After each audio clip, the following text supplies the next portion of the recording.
Today we start with our chapter number 2 of civics, prejudice, discrimination and inequality. तो आज हम इसमें क्या बात करेंगे, प्रीजुडाइज के बारे में, डिस्क्रिमिनेशन एंड इनइक्वालिटी। तो सबसे पहले प्रीजुडाइज क्या होता है। प्रीजुडाइज का मतलब होता है किसी भी चीज़ के बारे में पहले से कोई परसेप्शन बना लेना। मान लीजिए आपका कोई फ्रेंड है, आपने डिसाइड कर लिया कि वो खेलने कूदने में आगे है, ठीक है, या फिर वो पढ़ाई नहीं करता है, तो आपने अगर वो पढ़ने भी लगेगा तो भी आपका परसेप्शन क्या रहेगा कि वो पढ़ाई नहीं करता है। तो किसी भी चीज़ के बारे में कोई नेगेटिव ओपिनियन बना लेना ही क्या कहलाता है, प्रीजुडाइज कहलाता है। पहली चीज़ देखेंगे हम, डाइवर्सिटी क्या होता है। तो डाइवर्सिटी हम पिछले चैप्टर में ही पढ़ चुके हैं कि जो डिफरेंस अमंग द पीपल है, या डिफरेंस अमंग किसी भी चीज़ के बारे में जो अलग अलग चीज़ें होती हैं। जैसे कोई ह्यूमन बीइंग है, तो ह्यूमन बीइंग सब एक जैसे नहीं होते, सबका नेचर क्या होता है, अलग अलग।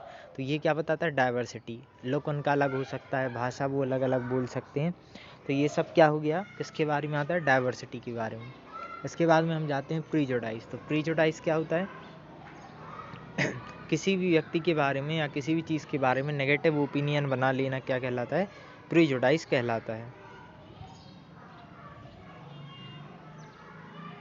जैसे हम मानते हैं कि जो अर्बन वुमेन है वो कैसे रहते हैं, एजुकेटेड रहते हैं, क्लीन ब्यूटीफुल रहते हैं और वर्किंग वुमेन होती हैं।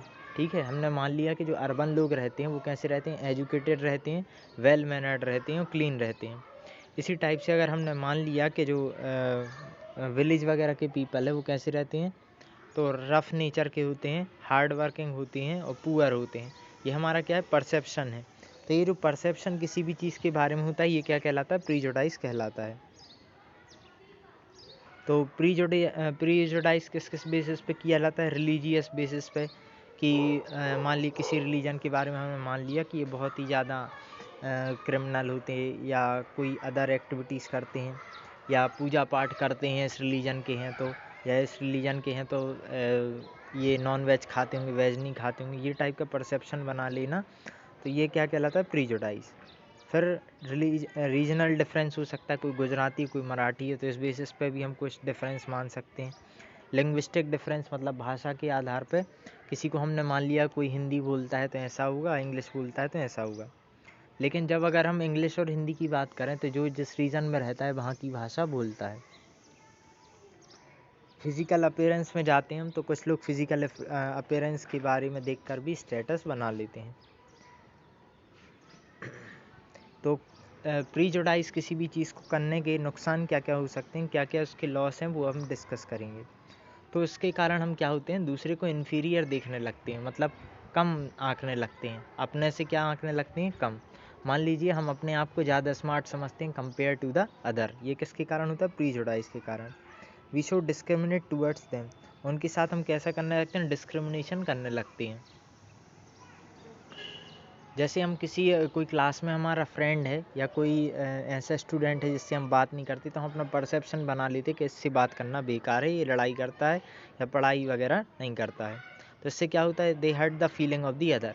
ये चीज़ क्या कर सकती है, दूसरे की फीलिंग को हर्ट कर सकती है। It may lead to tension in the society. हमने देखा होगा कि लोग मंदिर तोड़ रहे हैं पाकिस्तान वगैरह में।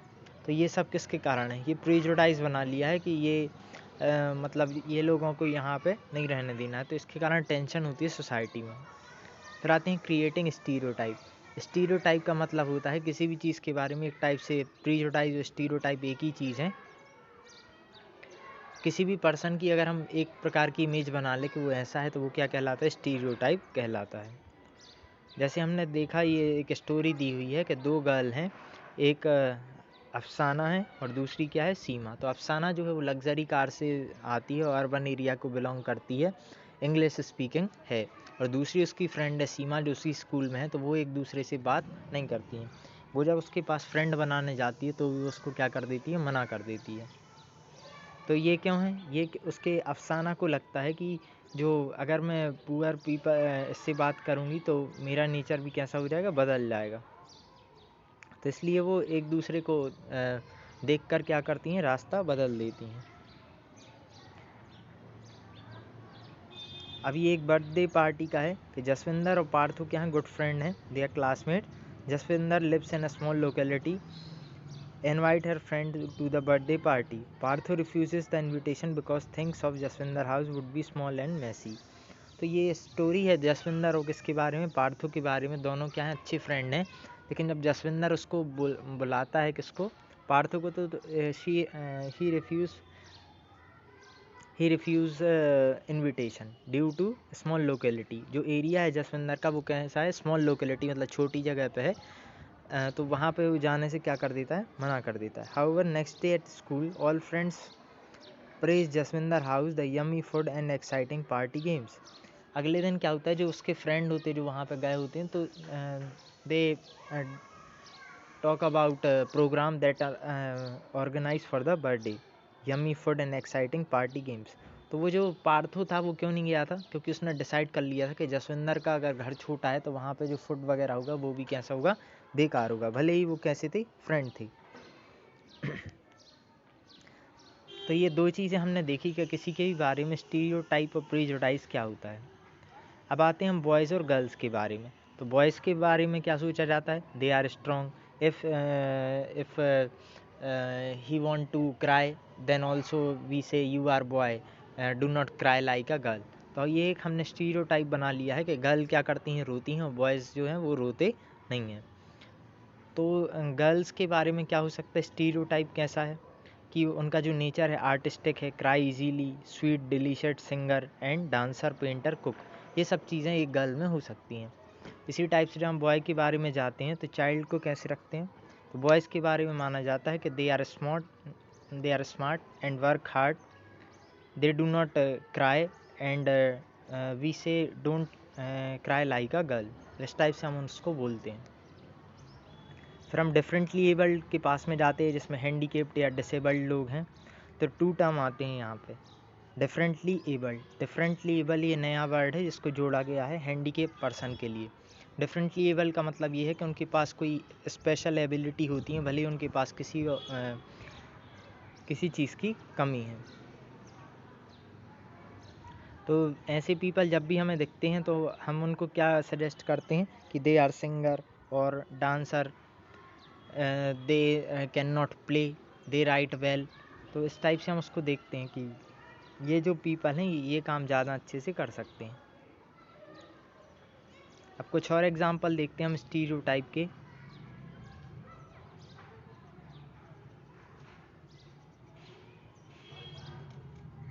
स्टीरियोटाइप से क्या होता है कि दूसरे की पर्सनालिटी के ऊपर ये इफेक्ट पड़ता है कि वो अपना जो बिहेवियर है वो चेंज करने की कोशिश करता है, उस चक्कर में उसकी फीलिंग को बहुत ही ज़्यादा हर्ट होता है।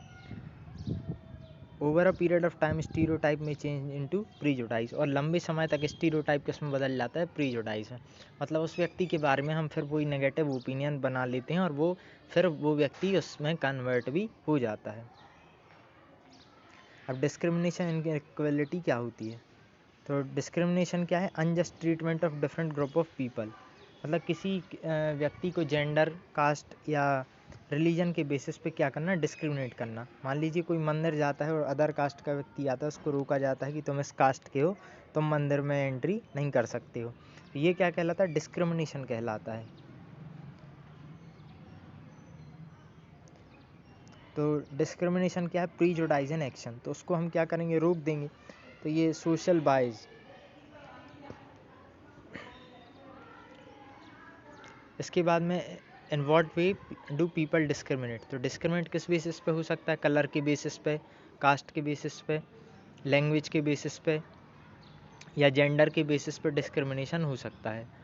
तो gender equality and develop report जो वर्ल्ड बैंक ने पब्लिश की थी 2012 में, इसमें 2.5 lakh girls were killed in India every year. तो ये बताता है कि कितनी गर्ल्स को मार दिया जाता है ड्यू टू डिस्क्रिमिनेशन। तो ये डिस्क्रिमिनेशन किस बेसिस पे हो सकता है, जैसे किसी को हम जॉब के लिए क्या कर दें, मना कर दें कि वो इस कास्ट से या इस कलर का है इसलिए इसको जॉब नहीं मिलेगी। When people not allowed to take up job due to caste, religion, gender, not permitted house और लिव इन सर्टेन लोकेलिटी, अगर वो किसी जगह पर रहता है उसको ना रहने दिया जाए। फिर आते हैं इनइक्वलिटी पे।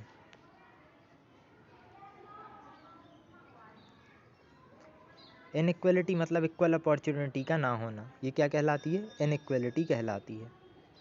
Unequal opportunity and reward for different social position and status with in the group. फिर आते हैं हम पॉवर्टी पे।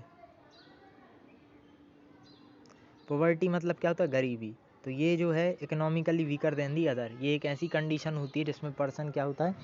इकोनॉमिकली वीकर होता है compare to the other person.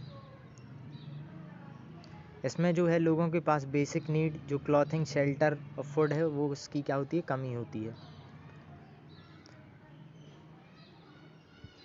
अब जो ये पीपल होते हैं इनके जो वर्क हैं उनको कम रिस्पेक्ट दी जाती है और कम पे भी किया जाता है।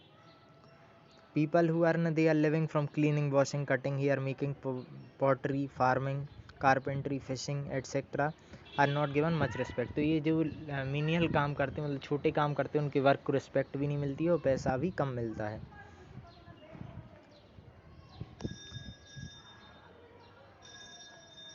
फिर आते कास्ट सिस्टम। तो कास्ट सिस्टम अर्ली टाइम में कैसा था? ब्राह्मण, क्षत्रिय, वैश्य, शूद्र और अनटचेबल कास्ट ये थे। तो ब्राह्मण कौन होते थे? मंदिर में पूजा करते थे या पढ़ाने लिखाने काम करते थे। क्षत्रिय युद्ध वगैरह फाइटर होते थे या किंग होते थे।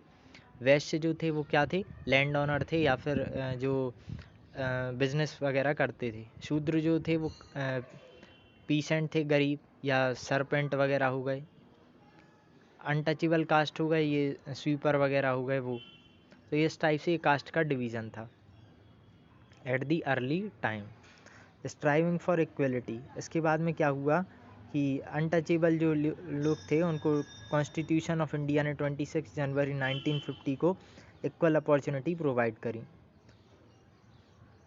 इसके बाद में अनटचेबिलिटी जो है वो पनिशेबल ऑफेंस है फ्रॉम दी 1955। तो इसके लिए अनटचेबिलिटी के लिए कई सारे फ्रीडम फाइटर ने जो है फाइट की, जैसे Mahatma Gandhi, Bhimrao Ambedkar are the men. तो इसके लिए कई सारी ट्राइबल मूवमेंट भी चली। कहाँ पे? राउरकेला में भी। ये जो पिक्चर दिख रही है किसके लिए थी? डिस्क्रिमिनेशन को हटाने के लिए। तो 1955 से कॉन्स्टिट्यूशन ने अनटचेबिलिटी को क्या कर दिया है? पनिशेबल ऑफेंस, मतलब everyone is equal before the law. Thank you.